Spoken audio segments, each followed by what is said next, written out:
As a couple, we are aware that officers and their families can be impacted by the job.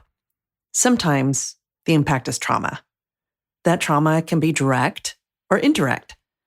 Secondary traumatic stress can impact officers, spouses, children, or even extended family and friends. We need to be aware of the signs and symptoms in order to help ourselves and those we love. Today, I have expert Melissa Kaiser on to talk about what to look for and strategies on how to counter the impact. Stay tuned. You're listening to the Code for Couples podcast.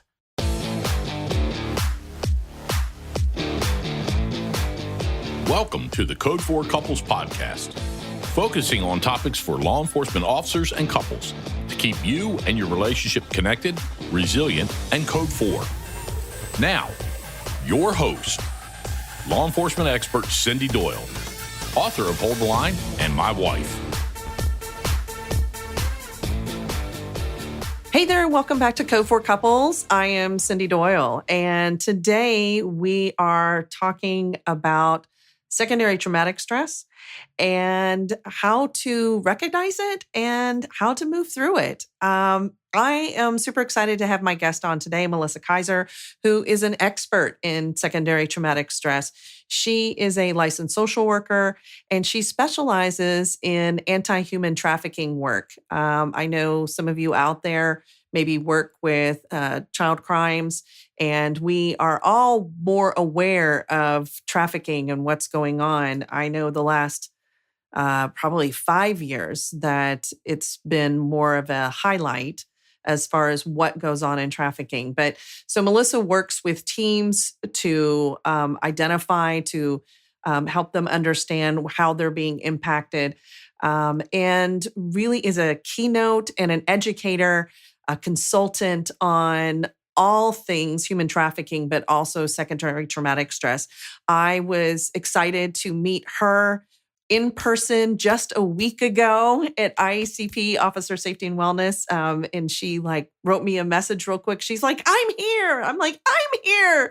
So I don't often get to meet my guests in person. So Melissa, thank you so much for coming on today. And I know this is going to be a heavy topic, but a good one. Yeah, thanks for having me. I am excited. And when I texted you and was excited to meet you, I had seen you present a few years prior at an IACP conference, and so much of what you said resonated with me, not just as an expert, in your field and talking about wellness, but also I'm with a law enforcement officer as a partner and father of my child as well. And so I felt really connected that way and was really excited to meet you again in person. And I told Cindy this, what was so funny when I saw her present, her husband was there and I happened to sit next to him in the back and didn't know. And so I got his commentary every time she would talk about an example, and it made the presentation so much more entertaining for me in the back. So was he it really stuck out. Was he saying yep, did that? That's what? Yeah, just kind of laughing or giving me a little more details on the situation. And it just made it so much more entertaining. But you were a great presenter and lots of good information. Thank you so much. How did you get into the human trafficking arena? Because you told me that you've been in that arena since 2015. Mm-hmm. And you even paused. You're like, oh my gosh, that's almost a decade. Yeah. So what moved you into that arena? That's such a good question. And I feel very grateful because I honestly fell into it and did not know that was my passion. I was doing other work. I worked in psychiatric and addiction hospitals and treatment foster care. And North Dakota received their first federal grant to create a task force to combat human trafficking. So, and in 2015, they were looking for what they called a human trafficking navigator. And so it scared me tremendously because it was like talking in front of people, developing protocols, all of these things that I was 25 at the time. And I felt, wow, I can do this, but this is terrifying. And they trusted me. They brought me in to kind of develop the programming and work with victims. We didn't have specific services in the state. So it was so much at once of working with victims and learning that arena, plus building the program, plus training the communities. And I just totally fell into my passion. And that is all I've been focused on ever since. Wow. And you were on the ground floor of this really, because I don't think, like, I remember starting those conversations back then, but being on the ground floor, how have you seen the impact on you and yourself? I don't know why I said that twice. Have you seen the impact on you, but then also maybe others around you or others in the field? Well, I love that question because when I present on this topic, I start by saying I fell into trafficking. And from there, I fell into the secondary traumatic stress because I started seeing the work impact me, but I was really close with law enforcement officers. Of course, I'm obviously with one now. I worked in the state law enforcement agency. And so I saw firsthand secondary traumatic stress impacting them. But also, part of my job with the Human Trafficking Task Force was to create and maintain multidisciplinary teams.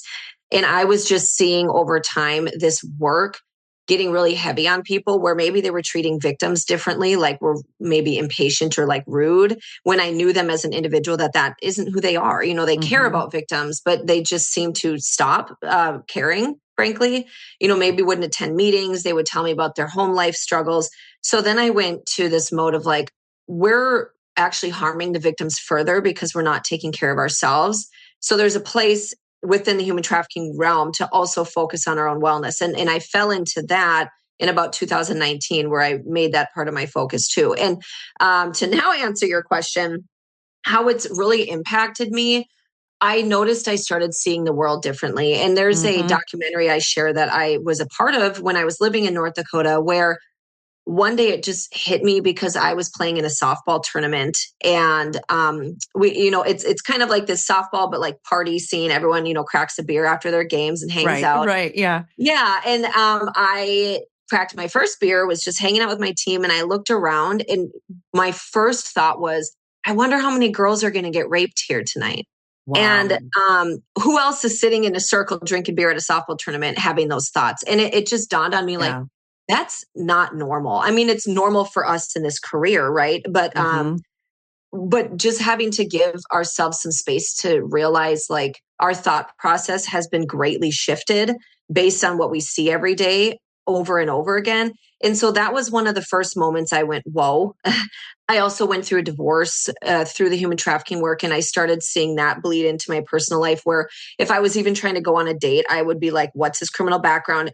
Is he addicted to child pornography? Does he go to the strip club? I mean, Sure. again, my job is Sure. is around human trafficking, right, and sex crimes. And so Hmm. I was starting to see how exhausted I was, even personally, because I could not separate it. Hmm. And then physical symptoms, and this as a clinician, like you have so many connections between the stress in your mind and how that affects your body. And like, yes, my headaches were getting worse. I don't sleep well. I still don't, but really hyper vigilant. So all of that. And then now I have a 1-year-old daughter, and I had a colleague in the work once say, I struggled or had some flashbacks or invasive thoughts when I started having kids. Yeah. And then I noticed that too. Like I change her diaper, and sometimes I think about horrific cases involving children my Children. daughter's age. Hmm. And, so invasive thoughts and flashbacks and things are, I guess, the short list of Yeah. what I struggle with.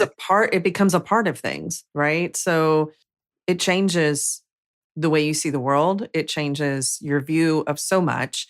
And I think all of those are great examples of how the view or life view changes, like the view of the world, that it's a really dangerous place. And, we're focusing on trafficking, but that extends towards everything, right? If you're working in just general crimes or working on the street, it changes the way you view so much. And I think as spouses and as law enforcement professionals, people need to understand. I love that you were like, that's not okay. Like that's not a thought that anybody else is probably having here as I'm sitting here drinking a beer. And they do become invasive and mistrusting. There was a situation that I was aware of, and I found out somebody in the counseling world was involved. And I was like, oh, I don't trust anybody anymore. So, it's like running background checks on your dates. I love that too. Well, I mean, yeah, I and the get poor it. Pete. I mean, oh my God, But they probably felt like it was an interrogation more than anything, but I Maybe couldn't it help was. it. I just, yeah, I know. Yeah, exactly. I'm like, hey, what's wrong with that? So I always joke that's probably why I ended up with a cop, because I know he's, passed a background check and he had to go through some type of lie detecting. Right. So I'm like, this makes sense, but. I know that there's different labels that we use for different things. And I know that a lot of times the focus is just on post-traumatic stress disorder. And so we throw out PTSD a lot.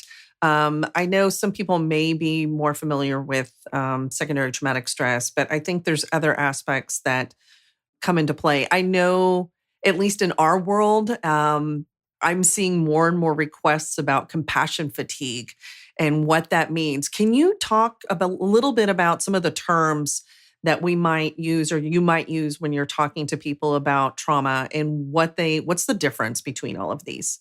Yeah, I love that question. Well, there's a lot, and you're exactly right. We either call it PTSD or burnout, Mm-hmm. which are two things you can absolutely have. The difference with those, burnout can happen in any profession. It's like the idea of you're overworked, underpaid, you're not passionate or compassionate, with the work you're doing. You're just not a fan of what you're doing, or maybe you don't like your supervisor. You're just kind of over it. And that can happen in any profession, right? I mean, the fix Yes. for that is to get into a different job. You're just burnt out or sick of a Or job. vacation. So 100% take your vacation, right? Right. So that doesn't need to be in a high stress, direct trauma type of job like we have. That could be any job. You're just burnt out. Accountants during And tax season.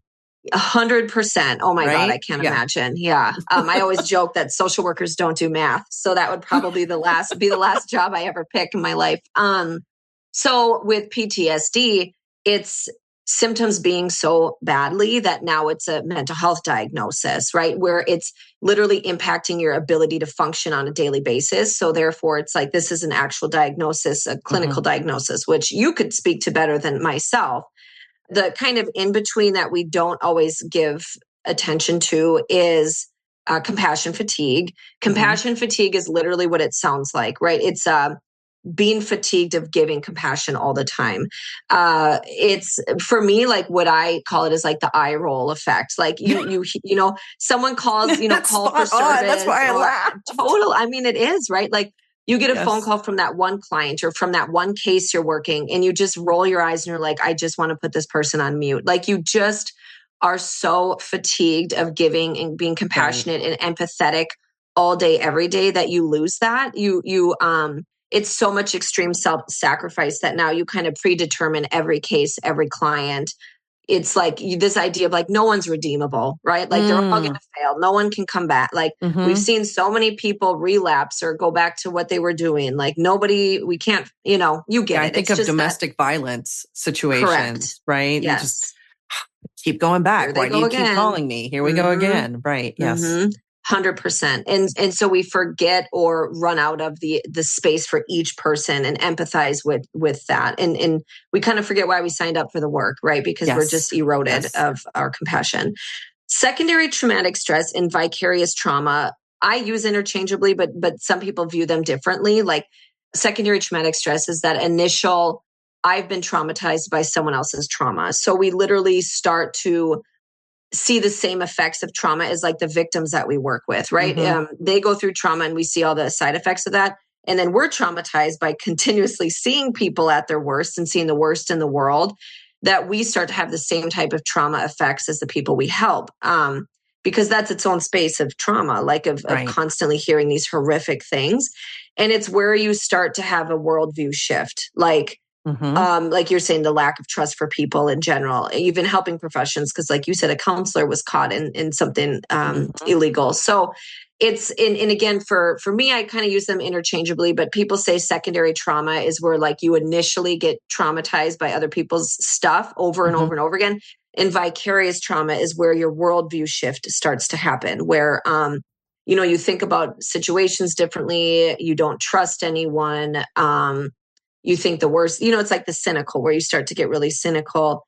And like what I always tell people, like you said, with a tax specialist, like someone like in a job like that, or a car mechanic or whatever, would they see the world the same as you? And obviously not, right? If you had never gotten into Right. the high stress traumatic work that you do, you would view the world very differently. And that's part of that vicarious trauma. And then lastly, there's moral suffering. And moral suffering kind of has two parts. You can have moral distress, which came out of the healthcare realm of I'll just give an example what that could be. Like, let's say I'm working with a client and they don't trust the system and they finally start opening up to me. Maybe it's been a few months and then they tell me something and I'm a mandated reporter. And I know that by reporting this, like it is going to shatter any trust they have with the system. Yes. They're never going to reach out. Like, I know how this is going to damage them completely. And I do not wish to do that. But ethically, right, we have to. So that's moral distress, right? You're just like that struggle space. And then there's moral injury, which is a term that came from the military.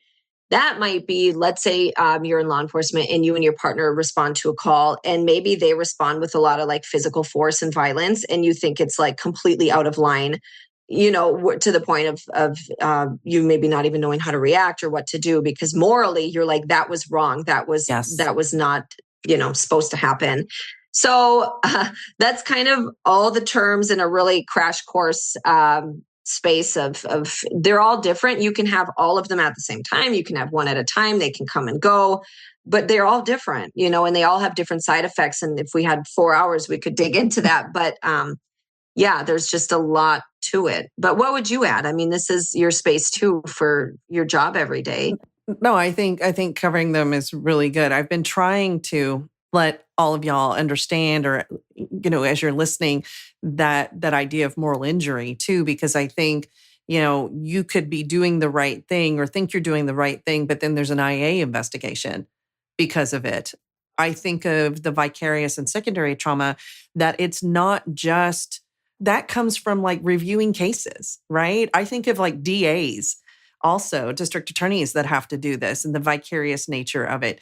It can be also as a spouse, many times, or family members that can experience these symptoms as well, or the aspects. But there's a lot to it. We know we're not going to unpack all of it, but the education that it comes in different types, different forms, different labels, that it's not all post-traumatic stress disorder, but there can be, I think what you said was really important there too, is like they can all exist at one time. And that probably can maybe be a little eye-opening that all of that can exist at one time. And some of it just kind of builds on. I know with compassion fatigue, it's a slow build.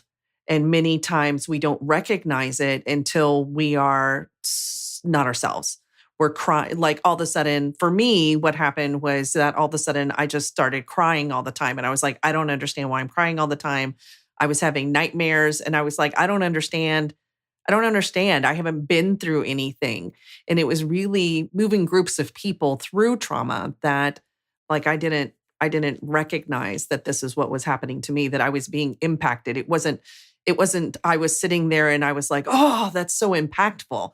It was kind of cumulative over a period of time. And it took me a long time to recover from. I think we don't recognize how long it takes to recover from something like that.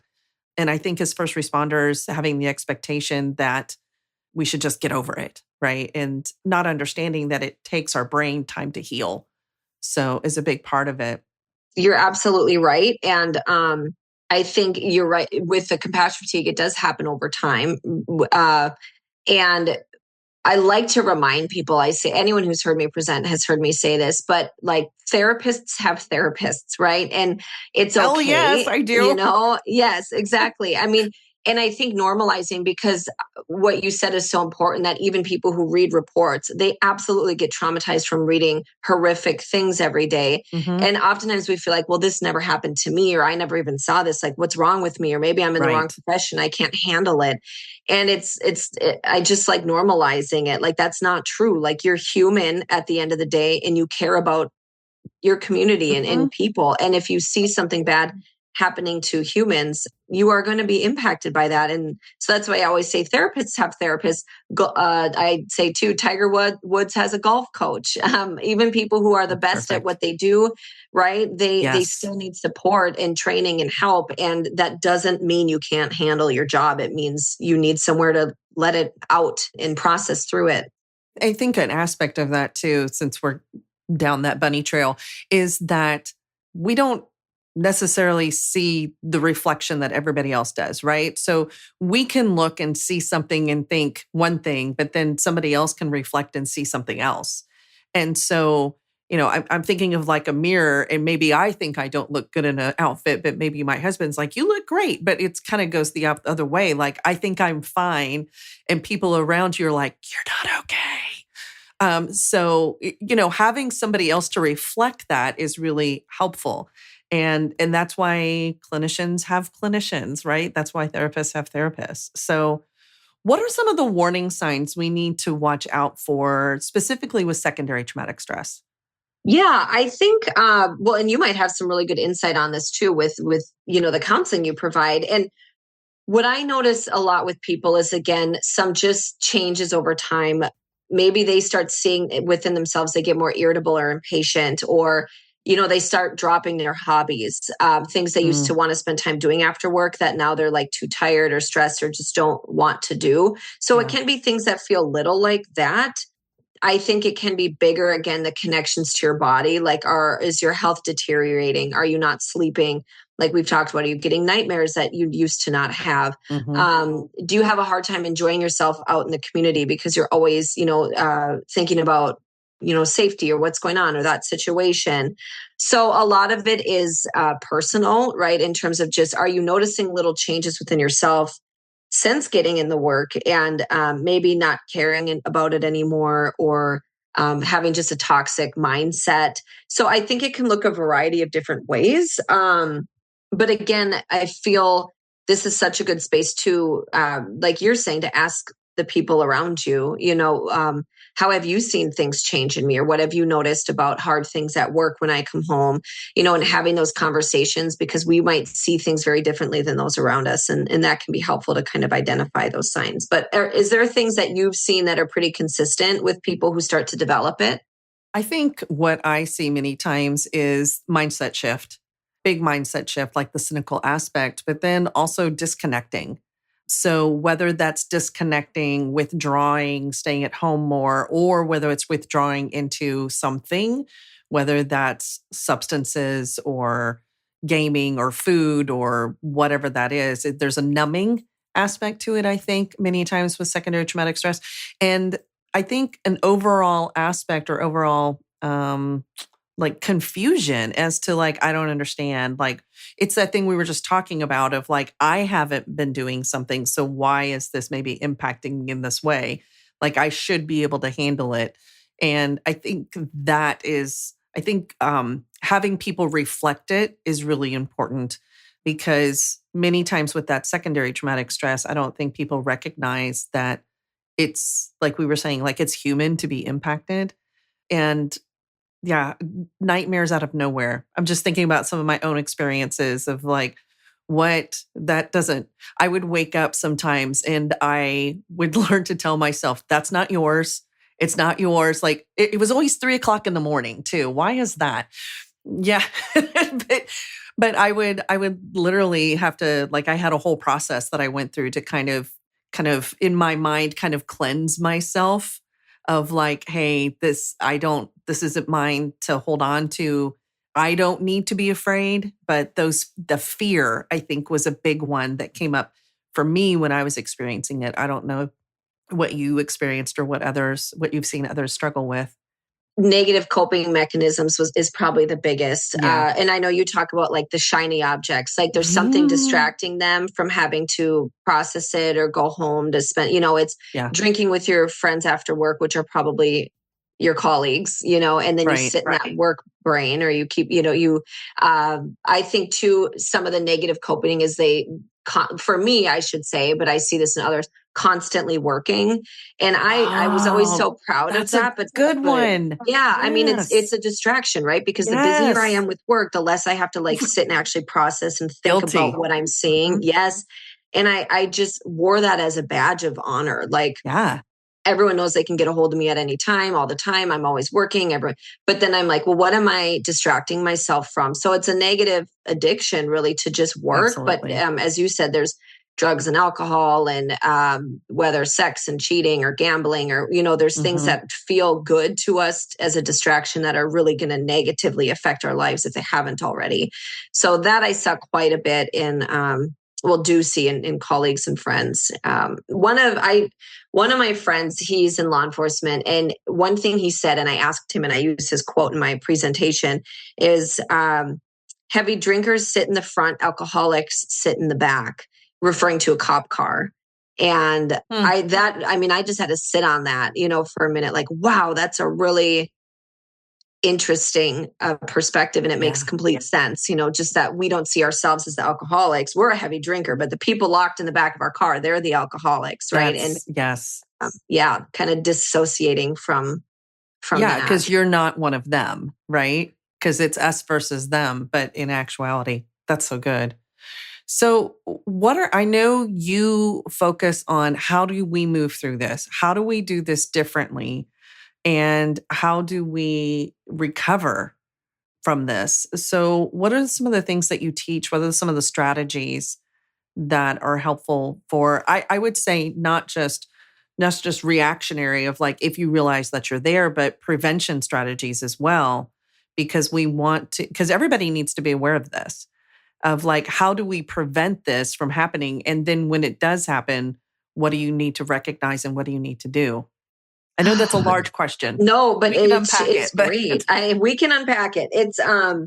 I think first and foremost, what needs to change, and this is a big ask, but we have to normalize it within the policing profession, if that's what we're talking about specifically, but just any high stress work environment, like you brought up DAs, medical, social workers, what have you. And in the workspace, like looking at this as an occupational hazard, not like it's your fault that you're not taking care of yourself. So I think if ooh, we I can like first in that. the workplace, yeah, like it's normal, we're going to be impacted. So what does our support look like? And it can be little things like acknowledging each other, right? Like employee of the week, which I know for law enforcement probably sounds like, oh my God, you're so fluffy. But those little things do help, and they don't take much time. Bringing humor into the office, right? There's other ways to acknowledge employees. I think being really, really open about the free counseling that does exist. I know that's a scary and uncomfortable conversation, but I think if people understood better confidentiality guidelines, how accessible it is, normalize the conversation around it, or supervisors having regular check-ins with their team, Hmm. that are like scheduled, with their phones and their computers shut off, where they have their undivided attention. I think there's things in the workplace that we can be better at, especially when you look at the suicide rate of law enforcement. It's like we can no Yeah. longer ignore this. This is horrific that we're in a Yes. space where our jobs are truly killing us more than the Hmm. job itself. Hmm. So I think just we have to change the workplace. I think if we're talking about just internally, there's so many really great assessments that exist, and I could even, people want them, please email me, just check-ins, like a 5-minute assessment that you can do like on yourself, kind of just to check in on your mental health and your connection between your mind and body and the stress that you're seeing in your body. So I think even holding yourself accountable to doing some things like that, even if it's in your mind, like you don't have to paper to pencil, pencil to paper. Wow, that was hard today. But there is a lot like that. I think holding yourself accountable to keep those hobbies and things, right, that we start to drop when we're stressed and depressed. I will tell you, every time I still play 2 sports, my body hates me. It's like, you're almost 34 and your knees and back can't do this, but I don't listen. So I still go and play sports. And every time I'm like, oh my gosh, I have to put my kiddo to bed. Then I got to drive there. And this is so annoying. I feel better every time because I'm with a Yeah. social circle outside of my job. You're getting exercise. I play volleyball outdoors, so I'm going outside. And it's such a good mental break where you're not just sitting at your computer or thinking about it. And so I always encourage people, like, what are the hobbies you want to do? And redefine time in terms of, what do you want on your plate and what can you delegate or say no to make more time for the things in your life that you want. And we can all do that. And it's hard sometimes, but if you just think about like, what are my day-to-day tasks and what are things I don't, it's a waste of time or, I can let go of that this week or whatever that looks like. I always encourage people to talk about, you brought this up already, but even like talking to people about your warning signs. Like, what is it like to work with me on a bad day? And like I said earlier, what's it like to come home to me on a bad day? But asking people along with yourself, what am I like in my green good days? What am I like on my red bad days? And what do I think and what do Using other some people Cooper's see? colors in there. Yeah. Yes. Well, it helps, right? The visuals. So that to me is really helpful because the way I defined like my warning signs, right, of what's going on compared to how other people saw me when we talked about it in the workplace was completely different. Like when I'm really stressed and not doing well, I look really unapproachable. Like I'm kind of in this tunnel vision, go do my thing. And, it was kind of like I'd walk in the office and everyone would be like, oh my God, don't talk to Melissa. They kind of, but once we talked about this, they knew that that's when I needed support. Like I looked unapproachable, but once they came to me and were like, hey, are you okay? I'd be like, no, I'm kind of not. Like I'm I'm on really, edge. yeah. So I think having those conversation helps. You talk about this too, but mutual empathy. I think sometimes we get so resentful and angry that we see home as a place to avoid Yes. versus going home and saying, okay, what is it like to be alone when you get, I get called out for on holidays and at night and I miss kids things. Like that's just as hard on the person who gets called out as it is the person who's now alone and doesn't have you as a partner. So are we mutually being empathetic to each other's circumstance of being with one another, making time for each other, even if it's Tuesday at 9 p.m. We like that's your committed time to check in. So things that you talk about a lot too, that I think we just have to be disciplined. And when people say self-care, we automatically write it off as being like a fluffy, like bubble baths and shopping. And it's not. It's truly about discipline. All of this in keeping up on health and sleep. We overlook sleep all the time because none of us get enough sleep in this type of work. But sleep is like totally how we rejuvenate and keep our wellness just in check. And oftentimes my law enforcement friends are like, well, I just, pound 3 beers and a whiskey and I sleep great. And then I have to tell them, sorry, but you don't even go into REM. Like if you're under the influence of some drugs and alcohol, you think you pass out and sleep great, but you don't go into your REM cycle and aren't getting any of that benefit.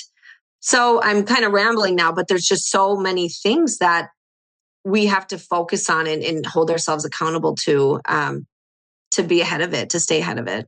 Yeah, I'm going to go backwards a little bit because I was making notes as you were talking, but like the REM sleep, even, correct me if I'm wrong, but there's a system, I think it's called the glymphatic system that it's like the street sweeper for your brain that goes on. And that only occurs when you get into that REM sleep, if I recall right. And so there's systems that our body tries to maintain or keep up in order for our first responders to do, our law enforcement officers to do what they are doing, to be exposed over and over again. But if we'll look at like the hypervigilance aspect, 18 to 24 hours to come down, and can you do the REM sleep, and do you have time before you go back? And then if we're incorporate those aspects, but I'm going to go back to that word that you just said, the D word, which is discipline.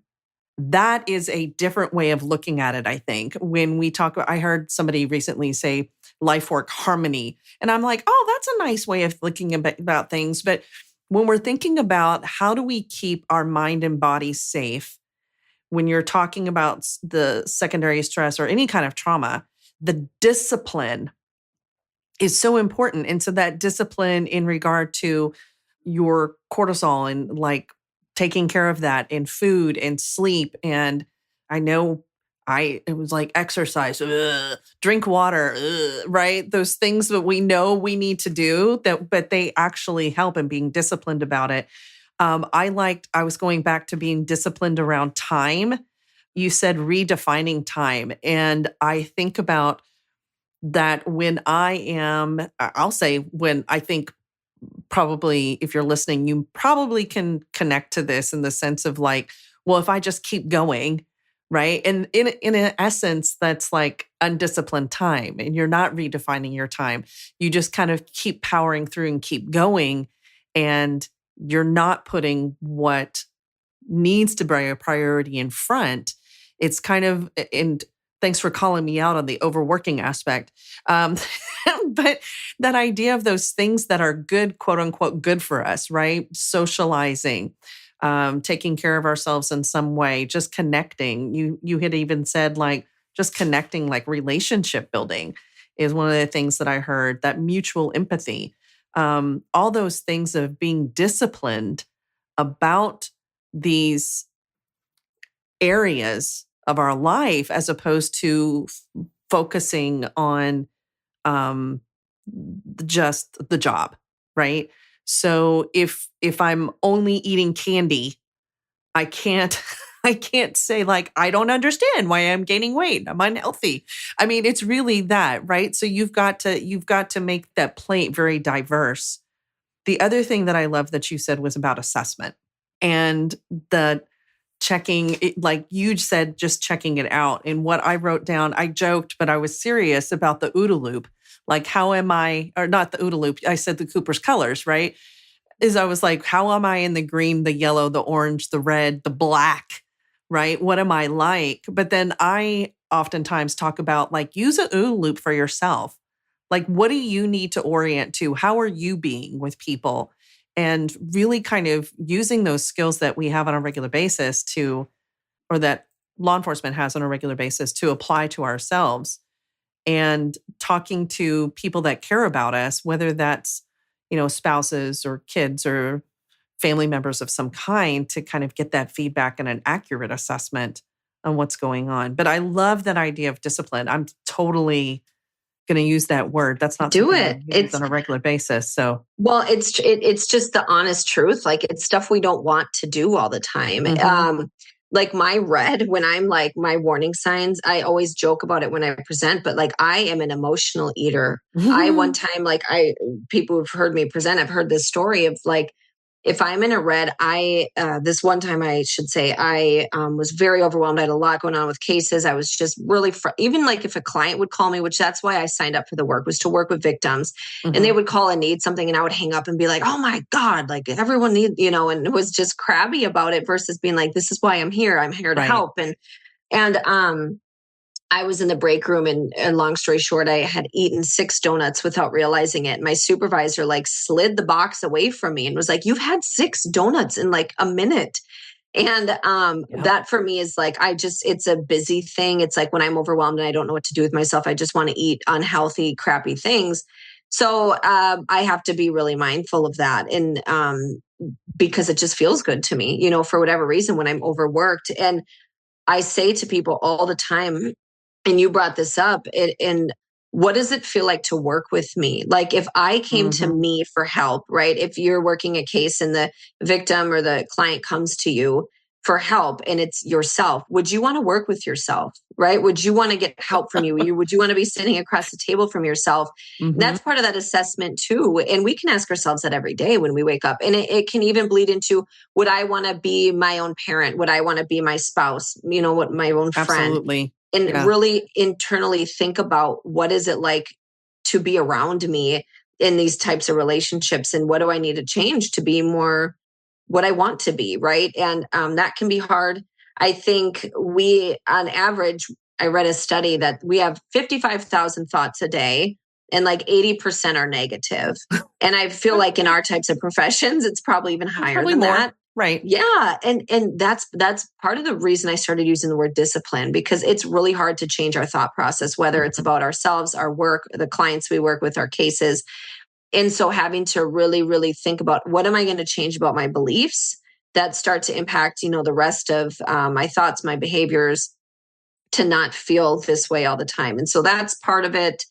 Even with the social piece, my closest friends are cops and social workers and such. And so we talk about this stuff after work over a beer or what have you. But sometimes it's making the joke of like, okay, the next person to bring up work buys another round or buys an Yes. appetizer for the group. Like we try Right. to just say, hey, we want to hang out, but like we got to not always talk about this, or again, having outside social circles. So that I also had a law enforcement friend who his compromise, they did two things at home because it was impacting his kids and his wife because he worked child homicide cases and child exploitation. So he'd come home and his kids are daddy, daddy. And he started being really mean to them because he just wasn't in that space yet.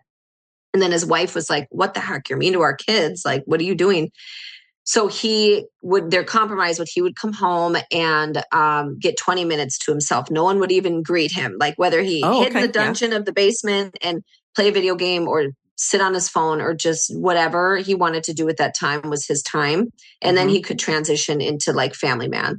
And then he and his wife would start every week with an affirmation of the week. Like they would sit down together and this could take 5 minutes, right? But it's a way to connect with your partner. They'd pick out an affirmation, they'd talk about it, they'd write it on their little family marker board.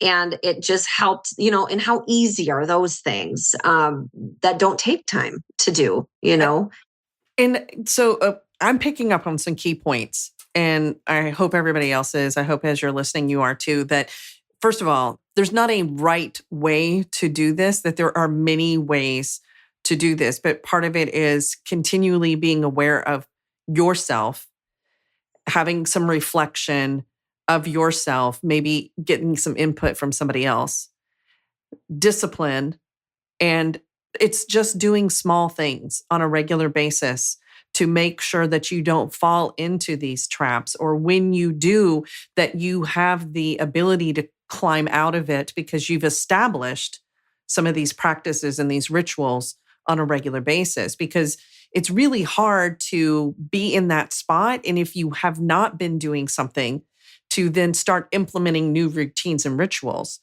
So starting those routines and rituals, being aware of who you are, being aware of who you want to be, and staying on course for that is really important overall, because it can just be, like you just said, small things, right?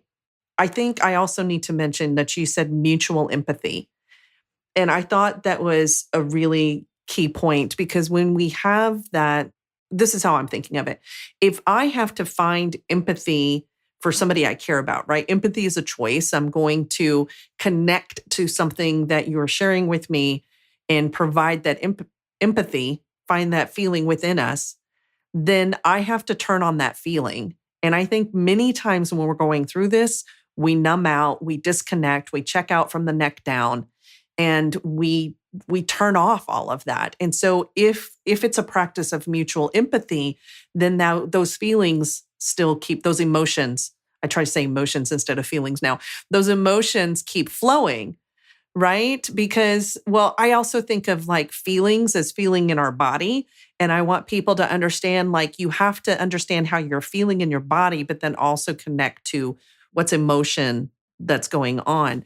So if I'm doing that to somebody else, and then usually that's reciprocated.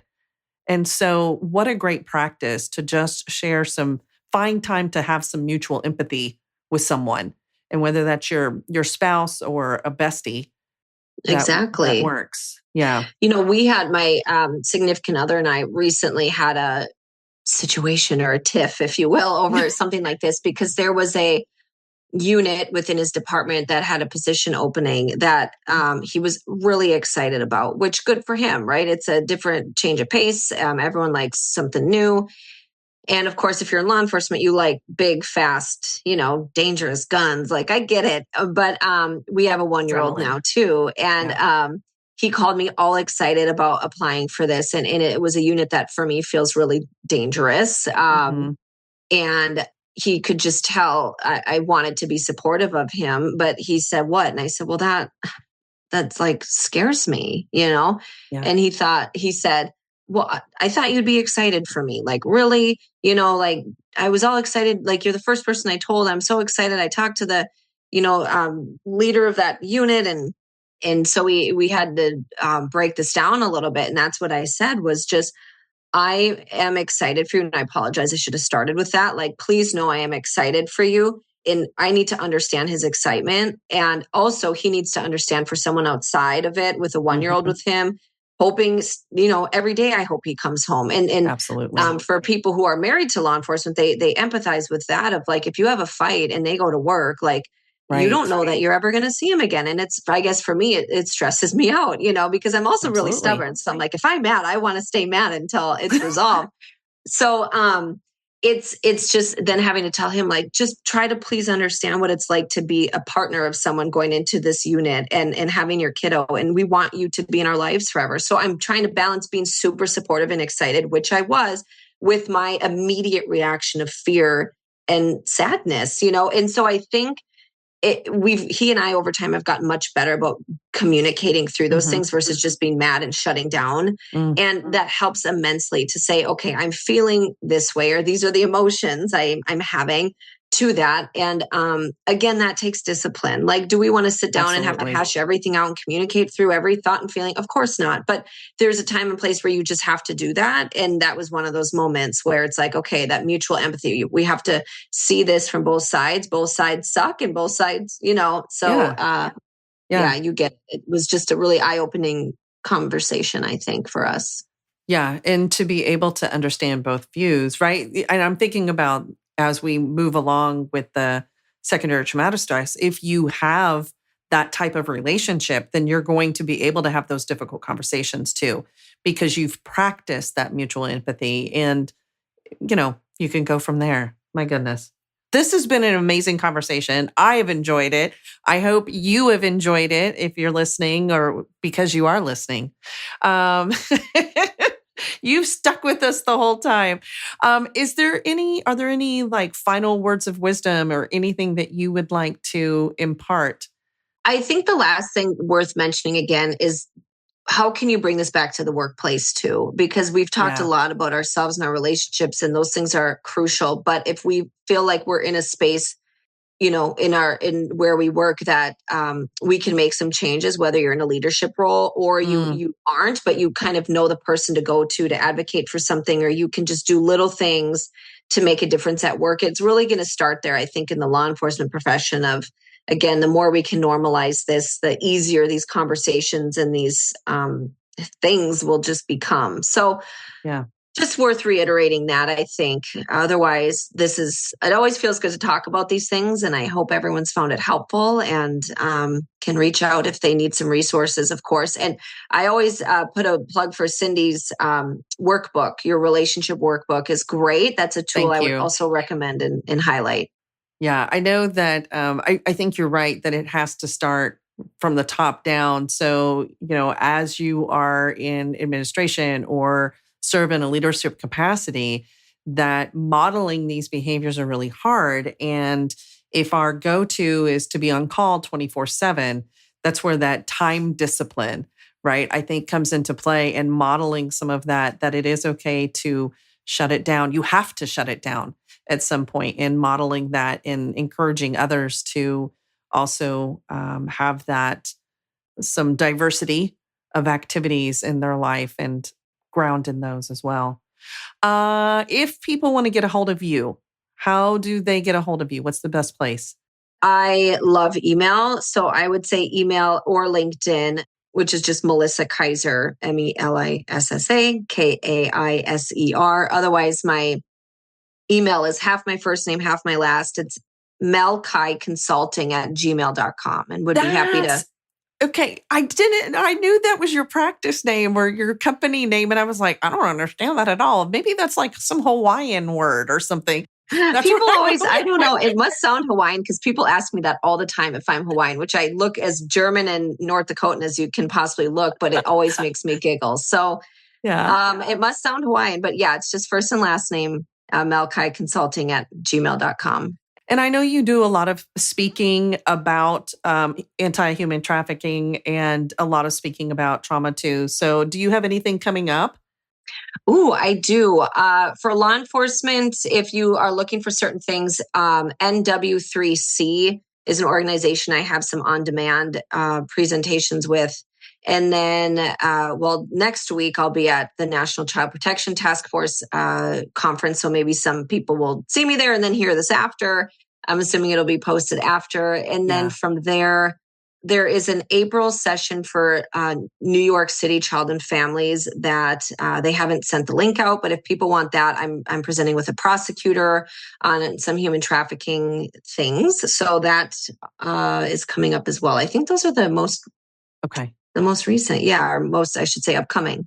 And I will put all of her links below. So if you are on your device, just open up your show notes. You will see all of her contact information. Go ahead and follow her on LinkedIn. You're going to want to keep up with her because she puts out some good content, and you're going to follow her because she is, I think, still up and coming for sure. So I think you're going to make a huge impact on our community for a long time.